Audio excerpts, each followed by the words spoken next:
Okay, Metallica sound explained. I know it's a big topic, but it all starts with the first two albums. You got Kill 'Em All, Ride the Lightning, and those both of those discs were Marshall amplification, 2203 amplifier that was modded,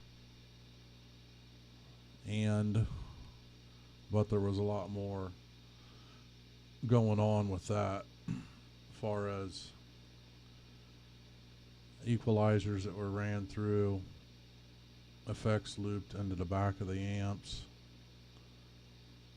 and yeah, he had used a Rat OD pedal, a distortion pedal, an Ibanez TS-808 pedal, and James Hetfield scooped mids out on everything. He still does it today. But everybody thinks, oh, you can't play with no mids out. Well, when you're using an equalizer that's ran through the amplifier, it's looped in it. Essentially, what you're doing in between the power stage and the preamp is you're adding mids and high end frequencies, and you're cutting them or increasing them to the tone that you have.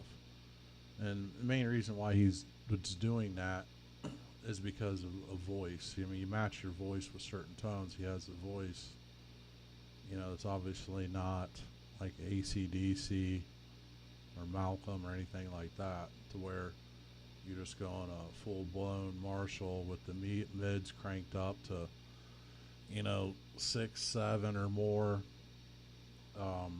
Scoop the mids out. Like I said, he's putting mids and highs in through the pre-stage on the amplifier. So basically your tones are, as far as recording wise, it's, nearly, excuse me, impossible to duplicate that. But your tone settings, your treble on Marshall amp, on that time area, you're looking at anywhere from 6 to 7 mids, basically not completely, not even there. They might have been maybe just barely off the bottom, maybe 1 if that. Your bass, you're looking at like 2 or 1.5, and your gain around 6. As you get much more gain in that, you start muddying up the channel, and well, you don't want that. You want a nice clear channel. So the amp that I'm using is a dual super lead Marshall, and the thing is too with those Marshall amps, that 2203 amp, it's was modded, but tubes play a big part into that. And you can tell it's an EL34 power driven tubes. So, but it ranges from brand of tubes, what sound you get. It's like this Marshall amp that I got. It comes stock with Marshall tubes, and frankly, I can't stand Marshall tubes. They don't sound good. And it seems to me like everybody I've known over the years has just yanked them out. And I replaced them all with JJ power tubes. The power tubes are JJ. The preamp tubes, the 12AX7s are JJs. The JJ tubes add a lot more bass and a lot more gain to the amp. It's quite significantly noticeable. As soon as I got it, back when I had a audio shop do it, and they specialize in that. The bottom end was like probably 20-30% more. All your treble, mid frequencies, everything was a lot more. The amp even had more gain from those tubes. So that has a lot to do with what the sound is. The first two albums, it was just a Marshall amp. They weren't slaving through Mesa Boogie amp. Far as what I can tell, as far as looking back, trying to get information on it, that wasn't done. That was done afterwards with Mesa Boogie amp. But you can tell that it's a Marshall amp. So how I'm running this and the way that they ran an overdrive pedal into your input on your amplifier. Essentially what that's doing is running an overdrive pedal into the front end of a tube amp, or really for any amp for that matter, but especially a tube amp. What you're doing is you're cutting out the high end frequencies as far as like the bass. So it's adding a cut into it that's bringing not necessarily more gain, but more treble into the amp, which is making it sound gainier. It's a little crisper. What it's doing is compressing the amplifier, and it's a little more saturated, a little more crisp, and it blends all your tones together more. And plus, you are getting more gain out of it. And then looping a parametric MXR 10 band EQ out of the effects loop, and that's adding a lot of boost to it there, which is you're getting a lot more gain off of that itself. So what I'm going to do, actually, I'm going to show you. We put this down. Show you how I have this ran. I'm going to do some sound samples, and I'm going to move this over a little bit. Grab this camera.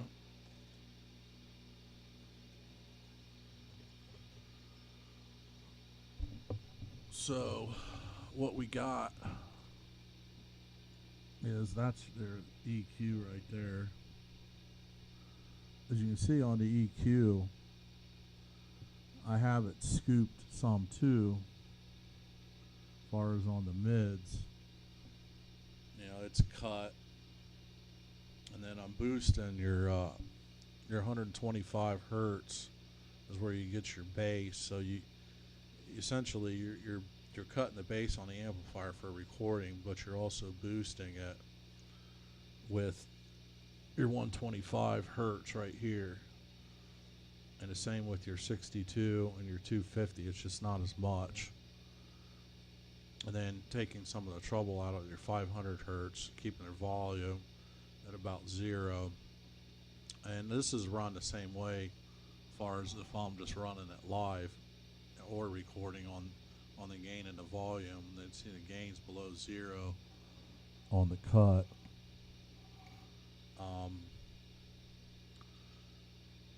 So the EQ is on right now, and this is all run through the effects loop. This digital delay DD7, and the rest of this right here is run through the effects loop.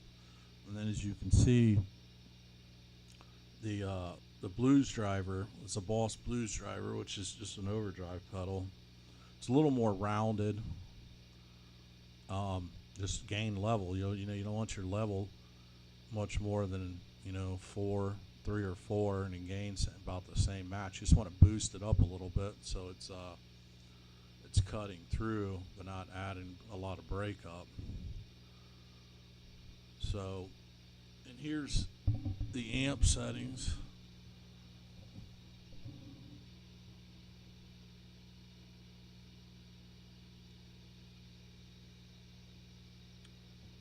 Right here. As you can see, well, I got a Shure SM57 mic, and it's that's what we're running. I'm running into a Scarlett interface solo, but you can see Gain, I'm only running a little over 6. Volume, a little over 1. Treble on 7. Mids, I got all the way down, just cracked open just a little bit. Bass is on 2. Presence 7. Resonance 5.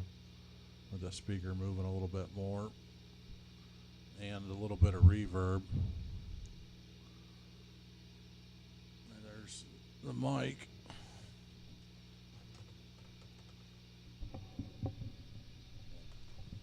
Put this back up there.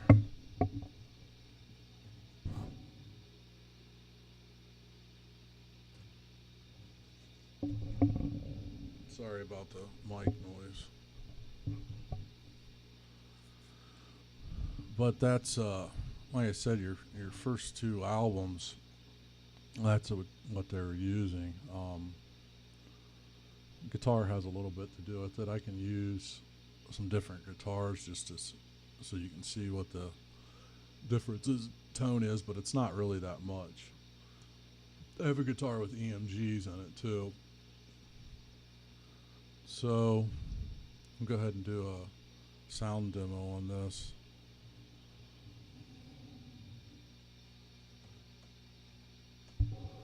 And I think what we'll start out with, we'll do like Kill 'Em All, the first album.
So I mean, you can tell that their amps are overdubbed. I mean, they're playing together as far as 2 guitars. But that's your general sound. The Shure SM57 mic is at the center of the cone, just up a little bit from the top. I'll grab a guitar with EMG pickups in it so you can see the difference. Now this guitar, this is just a Strat that I modded. This right here is a 1570 Ibanez Prestige, and it's got DiMarzio pickups on it. It's got a deactivator neck right here in the neck position, and in the bridge, it's got a crunch lab, and then hot rails in the middle position right there. And it's a heck of a nice guitar, I'll tell you that. I'll grab this other guitar and I'll explain it.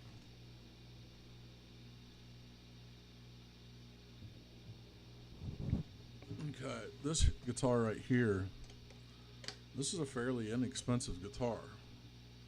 I mean, in fact, it's a Squire guitar. But what I've done is I've modded this guitar. I mean, you can take guitars like this for, you know, a couple $100 and add things to it. That is an EMG 85. I bought this pickup originally probably 25 years ago, closer to 30 years ago. That's like original run EMG 85 pickup. It's a little darker than your 81, but I've got it run active, and then I'm mixing it with non-active pickups, but I'm going to run it on the active pickup here, and I'll play the same thing.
You can tell the difference. I mean, there's a little more compression. It's a little more crunchy, or a little more high end.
So you can tell the difference in it as far as that goes, but I mean, that's pretty much about what you're getting. I mean, outside of those amps, you know, you're overdriving the front end of the amp, cutting the mids, and keeping your treble up at about 2 o'clock, and your bass down to about 1. Gain, say 6 or 5 on your Marshall amp, and then effects loop in their MXR 12-band graphic equalizer, and that's really a must. I'm telling you, for anything, for live gigging or showing it, the 12-band EQ actually has a 16-watt boost.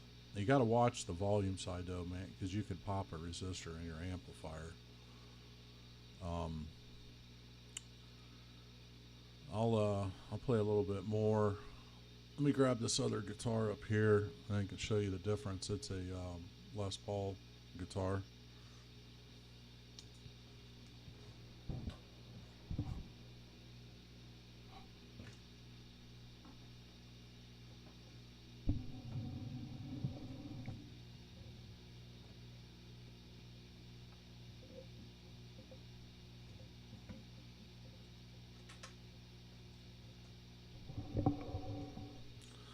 All right. This got DiMarzio pickups in it too. I think there's super distortions in this. But I'll do another, just play through some Metallica, that way you guys can hear the difference on it. We'll do Ride the Lightning.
This guitar, it's really dark sounding. It's crisp.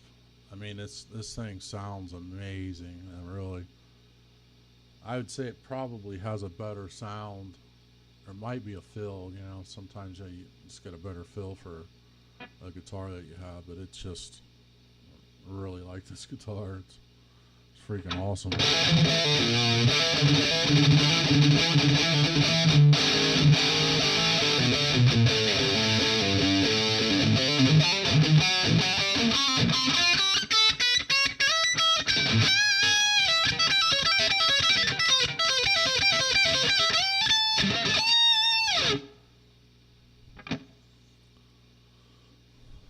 Well, that's it as far as that goes. But that's how you want to do it. You just want to basically overdrive the front end on it and get you an EQ for the effects loop, and you can get close to the original sound. So if anybody has any comments on that, let me know. I can always, if I'm doing something, do something different, I'm always open for that. I'm going to do another video on, actually, let me cover this on, from Master of Puppets, you know, after Ride the Lightning. That's when they switched to a Mesa Boogie amp, and they were slaving it through a JCM 100 or JCM 800 Marshall amp. But you, on that Master of Puppets, you can still hear the EL34 power stage. It's almost like there's a difference, but there's really not that much. And then from then on till Black, you know, they were just using I think Mark II, just micing right out of a Mark II Mesa Boogie amp. And as far as a power stage, it's probably 6L6 or KT like 88s, power tubes. I'm going to do a video on how to get Metallica sound out of an amplifier that has 6L6 tubes, like a PV, like a 6505. Because basically that, I mean, that's all they're doing. I mean, modern metal right now, your hardcore or your heavier metal is they're cutting the mids out, and you're getting more of a deeper, heavier tone out of that. So thanks for watching, and I'll see you later.